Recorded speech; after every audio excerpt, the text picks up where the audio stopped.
Pharmacies have been one of the unsung heroes. I've been to pharmacies on many occasions over the last few weeks and months, not least to receive my flu jab, but also what people don't realise is that they've been on the front line. Many people couldn't go and see their GP. They couldn't get an appointment. They didn't have the confidence to use technology.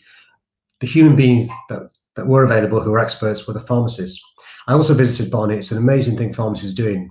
If you unfortunately are a victim of domestic abuse and domestic violence, some pharmacies are providing safe spaces where pharmacists are trained and they've got a room set aside, and there's signs up in pharmacies to tell you what is a safe space pharmacist, and you can Google it as well.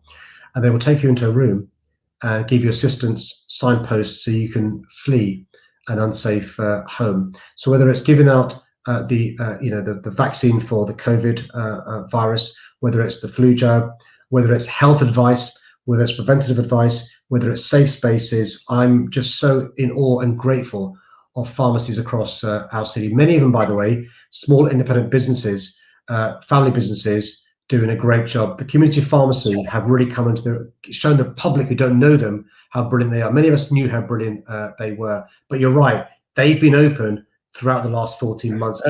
Here's a point that Jignesh Patel is making. He's a pharmacist manager and director at Row Farm Limited. He's saying that the government has cut funding to pharmacists for the last 5 years. How can you as London Mayor help them? Because they are struggling, because they're being unrecognised.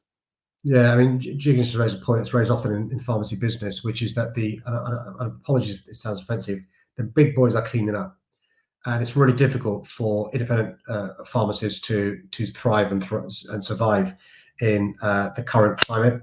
So we work closely with those in the high street pharmacists to lobby the government. We also work closely with members of parliament. Many of them regularly attend events organised by AMG around the pharmacy sector to make sure that they hear from pharmacists some of the pressure they're under. And this is why it's important. If we're not careful, we'll have fewer pharmacists on our high streets, and you only have the mega pharmacists in shopping centres. Nothing against them, by the way.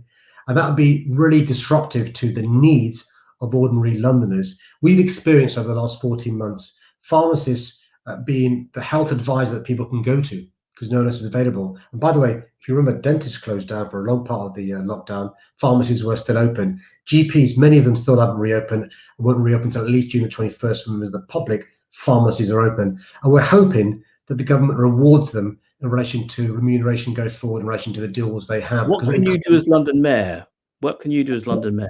What I referred to earlier on, Barney, about the bully pulpit of City Hall, we've got a huge amount of lobbying power. As far as I'm concerned, the powers given to me by Parliament are a floor, not a ceiling. That is not the limit of our expectations, as far as I'm concerned, for the Mayor of London. And so what I can do is make sure that I listen to, get evidence from pharmacists across our city. I'm particularly concerned about the independent pharmacists, for obvious reasons, who aren't in big chains, who haven't got the economies of scale, to support them to not just survive, but to flourish and thrive.